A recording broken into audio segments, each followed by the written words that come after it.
আচ্ছা দেখো, ধরো কারো পরিবারে কেউ মারা গেল একজন, এবং সেই পরিবারে একজন ব্লগার রয়েছে, তাহলে ওই ব্লগার কি কোনো রকম ওই মুহূর্তে কোনো ব্লগ বা কোনো ভিডিও না বানিয়ে থাকতে পারবে? পারবে না। তো সোশ্যাল মিডিয়ায় আমি কিছুদিন আগে একটা ভিডিও দেখেছিলাম, একজন মহিলা তার শাশুড়ি মা মারা যায়, তাই তিনি ব্লগ বানিয়েছিলেন, এবং ভিডিও শুরুতে তিনি বলেছিলেন যে আমি আমার আনন্দের মুহূর্ত সব আমার যে ফলোয়ার্স রয়েছে তাদের সাথে শেয়ার করি, মানে বন্ধু রয়েছে তাদের সাথে শেয়ার করি।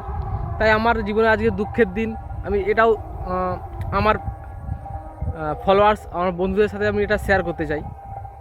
খুব ভালো কথা। তো আমার কথা হচ্ছে, যারা এই ধরনের সোচ নিয়ে এই সকল ভিডিও বানায় যে আমি আনন্দের দিন শেয়ার করছি, তাই দুঃখের দিনেও তোমাদের সাথে শেয়ার করে নিতে চাই। ভাই, তোমাকে কে বলেছে যে তোমার শাশুড়ি মা মারা গেছে, তুমি তার ব্লগ বানিয়ে আমাদেরকে পোস্ট করো, আমরা দেখব? কেউ বলেছে? এটা তোমার ইচ্ছা, সম্পূর্ণ তোমার ইচ্ছা, তুমি ভিডিও বানাবে কি বানাবে না, তোমার ইচ্ছা এটা। ঠিক আছে, তোমাকে কেউ জোর করছে না যে আমাদের এই ভিডিও চাই, আপনার শাশুড়ি মা মারা গেছে, আমাদেরকে এটার একটা ব্লগ দিতেই হবে, আমরা তোমার আনন্দের দিনে থেকেছি তোমার সাথে, তোমার দুঃখের দিনে তোমার সাথে থাকতে চাই। এ ধরনের হয় কখনো? হয় না ভাই। মানে একটা কন্টেন্ট চাই, বানিয়ে দিতে হচ্ছে। মানে এটা সম্ভব হয়েছে একমাত্র ওটা ওনার শাশুড়ি মা ছিল বলেই মানে সম্ভব হয়েছে।